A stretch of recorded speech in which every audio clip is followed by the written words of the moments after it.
Hoy vamos a presentar el título de nuestra presentación es Normas Argentinas de Auditoría, ¿no? La idea es básicamente el ver dónde estamos parados hoy en cuanto a la normativa contable y ver si realmente estamos yendo a una transición hacia las normas internacionales. ¿Dónde estamos parados hoy en el mundo?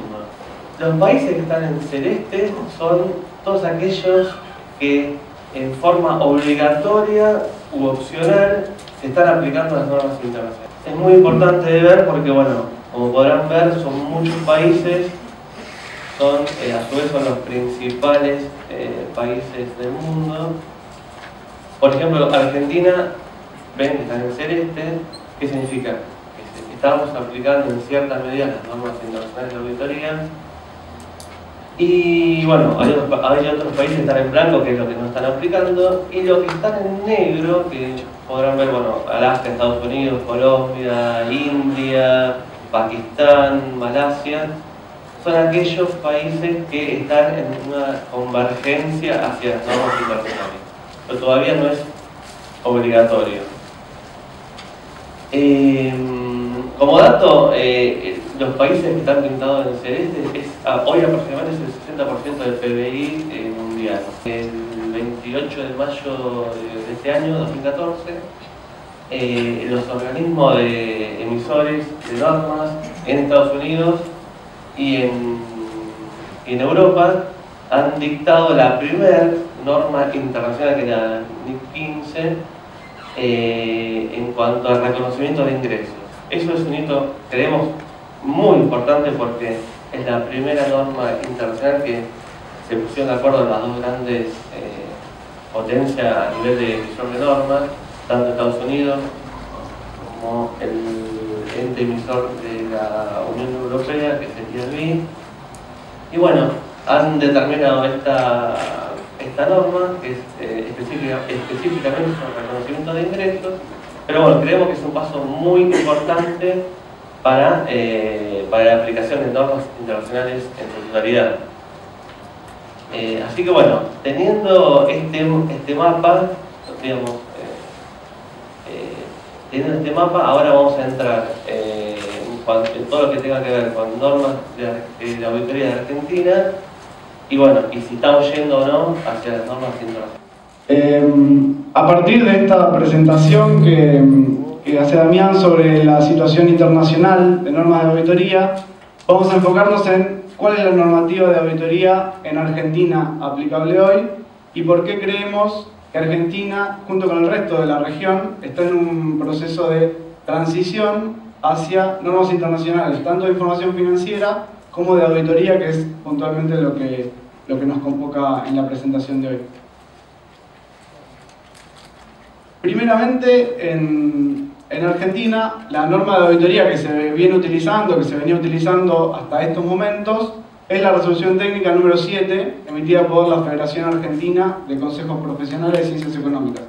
Muchos de ustedes, la mayoría de ustedes la conoce, es la norma sobre la cual se practican todos los informes de auditoría en Argentina, hasta un determinado momento que ahora vamos a ir viendo cómo fue variando. La resolución técnica número 7 fue emitida en el año 1985. Y ya tenemos varias decenas de años desde que la norma está en vigencia. Previamente hay otra resolución técnica, que es la número 3, que es el antecedente de la número 7. Y tiene básicamente las normas para desarrollar la auditoría, ¿sí? La condición básica que está definida en uno de los primeros capítulos del RT7 es la independencia. ¿Qué quiere decir esto? Que el auditor tiene que ser independiente del ente al cual va a auditar, ¿sí? Y la independencia está definida expresamente en la RT7 a partir de la negativa, es decir, define los casos en los cuales un auditor no es independiente, ¿sí? Básicamente cuando está en relación de dependencia con la entidad, cuando tiene intereses significativos en la misma y demás. El gran punto que tenemos en la RT7, que en las normas internacionales cambia, es que las normas internacionales son mucho más estrictas en cuanto a la condición de independencia, ¿sí? es decir, las normas internacionales requieren una separación muy grande entre el que emite la contabilidad, ¿sí? La entidad que emite la contabilidad, y el sujeto independiente que es el auditor. Que en el caso del RT7 puede ser la misma persona la que realiza los trabajos de bookkeeping, de teneduría de libros, y a su vez hace auditoría sobre la misma teneduría de libros que practicó. Y después tenemos normas para el desarrollo de la auditoría. Está separado básicamente en las tres grandes etapas, que son planificación, ejecución y conclusión. ¿Sí? No me quiero meter tan en detalle en la norma, porque tendríamos para hablar bastante más. De hecho, es una norma que hoy, al día de hoy, está perdiendo su vigencia. Ahora vamos a ir viendo por qué y cuáles van a ser las que la están reemplazando.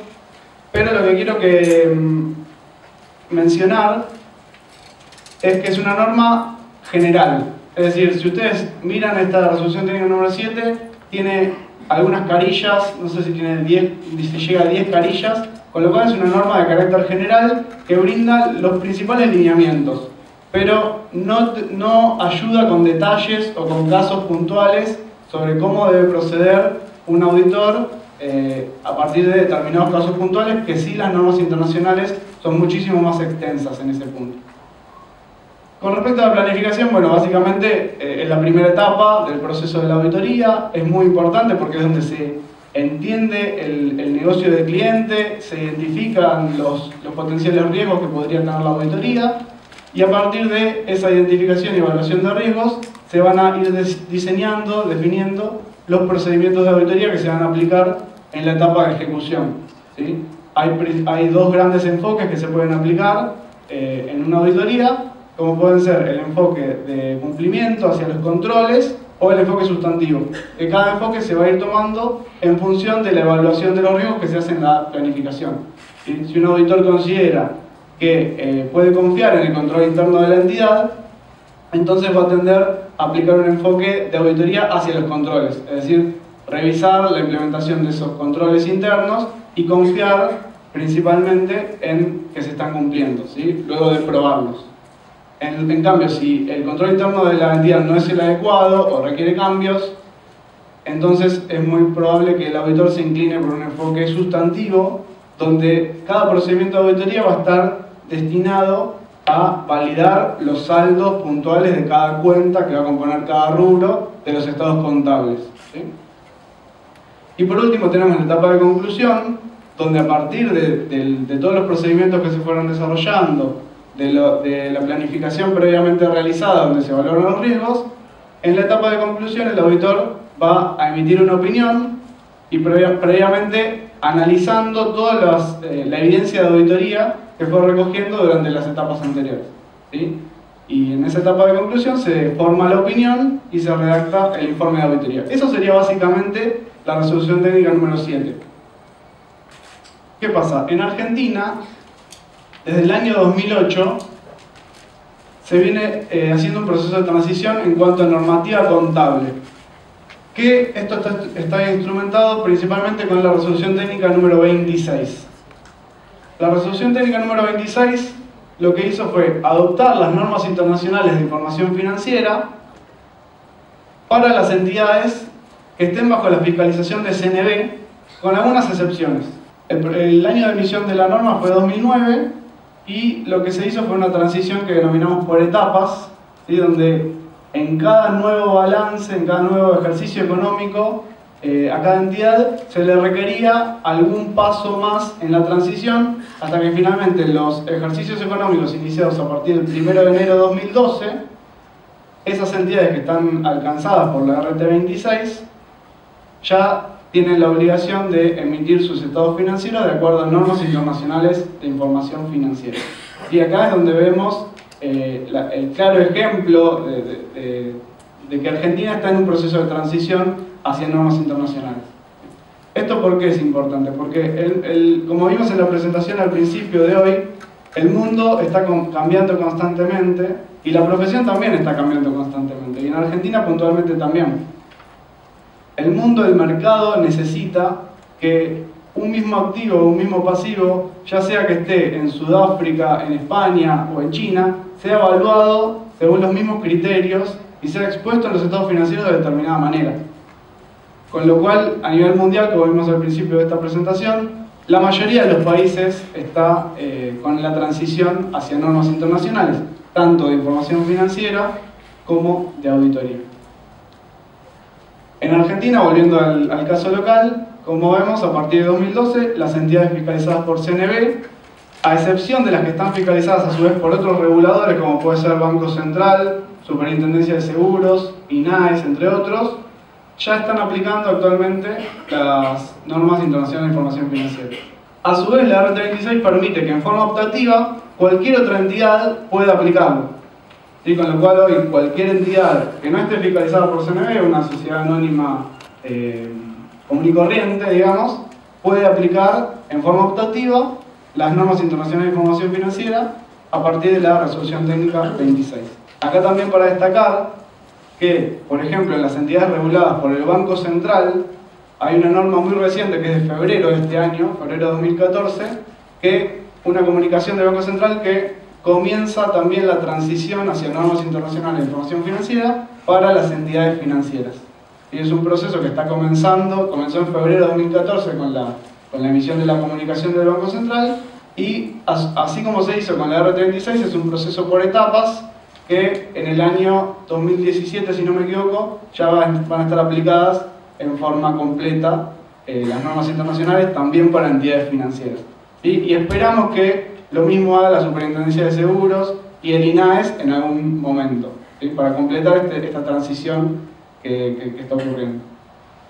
Entonces, en el caso de que las entidades que vamos a auditar están bajo el alcance de la RT26 en forma obligatoria, también las normas de auditoría, digamos, aplicar la norma de auditoría RT7 Argentina, quedaría en desuso a partir de estas nuevas resoluciones técnicas, que son la 32 a la 35, ¿sí? Que lo que hacen es adoptar las normas internacionales de auditoría. Así como la RT26 adopta las normas internacionales de información financiera, en forma casi completa, le diría, con una excepción, una sola excepción, que es en cuanto a las inversiones, a la evaluación de las inversiones en sociedades controladas o con influencia significativa para estados financieros individuales, salvo en ese caso, para el resto se adoptó en forma completa, y las resoluciones técnicas 32 a 35 adoptan en forma completa las normas internacionales de auditoría. ¿Sí? Este juego de normas tiene fecha de emisión de noviembre de 2012 y comenzó su entrada en vigencia a partir de ejercicios económicos iniciados del 1 de julio de 2013 en adelante. Con lo cual, los balances, por ejemplo, los balances anuales que cerraron hace poquitos días, el 30 de junio de 2014, van a ser los primeros ejercicios económicos completos con el alcance de esta normativa. ¿Sí? Los balances de cualquier entidad en bolsa, excepto las que mencionamos, con cierre de ejercicio económico 30 de junio de 2014, van a ser las primeras que van a tener las normas de auditoría que se están aplicando para esas auditorías. Son las normas internacionales de auditoría que están adoptadas por la resolución técnica número 32, ¿sí? De la Federación. A su vez, la resolución técnica 33 adopta también normas internacionales en cuanto a revisiones. Lo que muchos de nosotros conocíamos como revisiones limitadas en los términos de la RT7, bajo los términos de las normas internacionales se denominan simplemente revisiones. Y la resolución técnica número 35, que adopta las normas internacionales para otros encargos de auditoría u otros encargos de aseguramiento, ¿sí? Como pueden ser proyecciones a futuro, compilaciones de estados contables y otros encargos de aseguramiento sobre control interno también y demás. Estas tres resoluciones técnicas adoptan principalmente adoptan en forma completa las normas internacionales de auditoría. Acá la gran diferencia con las normas que se venían aplicando anteriormente, la RT7, es que, como dije, estas normas son mucho más detalladas, ¿sí? Las normas internacionales de auditoría están compuestas por un juego de normas, de decenas de normas, desde la NIA 100 hasta la NIA 700, en el cual tenemos muchísimo más información y muchísimo más detalle sobre casos puntuales y cómo proceder a desarrollar una auditoría. ¿Sí? Uno de los principales cambios es este que les comentaba de la independencia, ¿sí? Que es uno de los principales cambios. Un contador que hace el bookkeeping, que hace la teneduría de libros de una entidad, según NIAS, no puede ser el mismo que audite los estados financieros. A su vez, junto con estas tres resoluciones técnicas, que acá muchos me van a decir, ¿pero qué pasó? Salteamos un número, 32, 33, 35. Bueno, ¿qué pasa? La número 34 es una resolución técnica que se debe aplicar en forma conjunta con cualquiera de las otras tres. Con lo cual, cualquier auditor que vaya a aplicar RT32, RT33 o RT34, en conjuntamente también debe aplicar, perdón, o RT35, en forma conjunta también debe aplicar la RT34. ¿Sí? Que esa es la que adopta las normas internacionales de control de calidad, de auditoría e independencia. Es conocida como la ISQC1. Es una norma de máximos estándares de calidad a nivel de auditoría, y son, digamos, las normas de calidad que cumplimos las firmas internacionales. ¿Sí? Por lo cual cualquier auditor que quiera aplicar alguna de estas primeras RT también primeramente tiene que cumplir con la 34. Y por último tenemos la resolución técnica 37, que es la que reemplaza a la RT7 para el caso de las entidades que no apliquen en forma obligatoria RT26. ¿Sí? Con lo cual, si volvemos al esquema, en general, hoy podríamos decir que ya la RT7 queda en desuso y pasa a ser reemplazada por dos juegos de normas. ¿Sí? Dependiendo, o sea, el marco de auditoría hoy en Argentina pasa a ser de dos secciones, digamos, dependiendo si la entidad auditada está sujeta o no a la RT26. En el caso de que no esté aplicando RT26 en forma obligatoria, se va a aplicar la norma de auditoría RT37, que es una norma muy similar a la resolución técnica 7, es decir, que es de carácter general, pero con algunas modificaciones para adaptarlas a algunas características que tienen las normas internacionales de auditoría. ¿Sí? Pero es más parecida a la RT7 que las normas internacionales de auditoría. Esta norma está en vigencia desde ahora, desde los ejercicios económicos que iniciaron hace 4 días, 1 de julio de 2014, en Ciudad Autónoma de Buenos Aires, porque en otras jurisdicciones tiene una entrada en vigencia unos meses posterior, y los principales cambios van a estar relacionados con la estructura del informe, es decir, cómo está redactado el informe de auditoría. Uno que en la práctica se viene utilizando, en general los informes de auditoría que van a dar según la RT7 lo tienen, que es el párrafo de responsabilidad de la dirección, donde se alerta claramente al usuario de esta información que la responsabilidad de la emisión de los estados contables o estados financieros es la dirección de la entidad. El auditor simplemente es responsable por la emisión del informe de auditoría. Ese es un párrafo que, a partir de la RT37, es obligatorio incluirlo en todos los informes de auditoría. Y por otro lado tenemos otro párrafo que se puede aplicar en forma optativa, que es el párrafo de énfasis, que es un párrafo también que está vinculado a la normativa internacional, que se va a utilizar para que el auditor remarque o ponga énfasis en algún tema sin que requiera llevar a una salvedad. ¿Sí? Es decir, algo que está correctamente expuesto y correctamente evaluado en los estados financieros, en los estados contables, el auditor de todas formas quiere poner énfasis en ese punto sin que sea una salvedad a los estados contables, sin que sea una modificación al dictamen, pero de todas formas el auditor quiere alertar al usuario sobre ese punto. Después, otro de los cambios que tenemos es que se elimina un tipo de salvedades que estaba permitido según la RT7, que son salvedades indeterminadas. ¿Sí? En este punto también se adopta el criterio de la normativa internacional, donde el mundo le pide a los auditores: emitan un informe favorable sin salvedades, favorable con salvedades, adverso o se abstengan de opinar. Pero no emitan un informe con una salvedad indeterminada en sujeción a otros hechos que puedan llegar a pasar. Con lo cual, esa salvedad indeterminada que estaba previamente aceptada por la RT7, a partir de la RT37 ya deja de tener vigencia en el país, ¿sí? También para mostrar un poco cómo es a nivel concreto esta transición de Argentina junto con el resto de la región hacia normas internacionales. Por otro lado, agrega determinados encargos de aseguramiento y servicios relacionados que son similares a lo que vimos antes de la resolución técnica 35. Y por último, agrega un requisito en cuanto a la comparatividad. Previamente, el auditor debía emitir su opinión sobre un ejercicio económico, sobre un periodo de los estados contables, sobre el periodo de los estados contables que está auditando. Y sobre los periodos anteriores, sobre el periodo comparativo, simplemente se podía hacer una referencia al informe que se había emitido en su momento.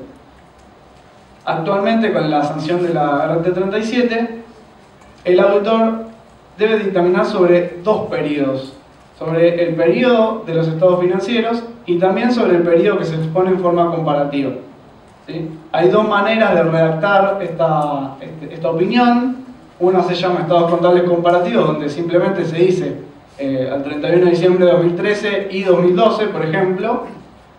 O la otra es cifras correspondientes, donde solamente se menciona un ejercicio, pero se entiende, el concepto es que los estados contables comparativos forman parte de los estados contables del periodo actual. Con lo cual, ya sea que se elija un método o el otro, que los dos están permitidos, la forma de redacción es distinta, pero el concepto es el mismo. La opinión se emite sobre dos periodos, ¿sí? Con lo cual le da un mayor trabajo, una mayor responsabilidad al auditor, para todos los casos, ¿no? Fundamentalmente en los casos en los que el auditor del ejercicio anterior no fue el mismo, ¿sí? No fue la misma firma auditora.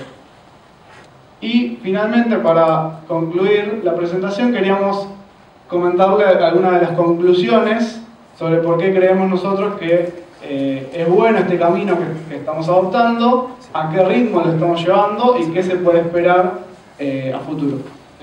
Creemos que este camino es bastante representativo, el caminito de la imagen, que estamos yendo hacia donde va el mundo. Y bueno, y después lo quisimos sintetizar ahí en tres ventajas, digamos, ¿no?, de la transición hacia las normas internacionales.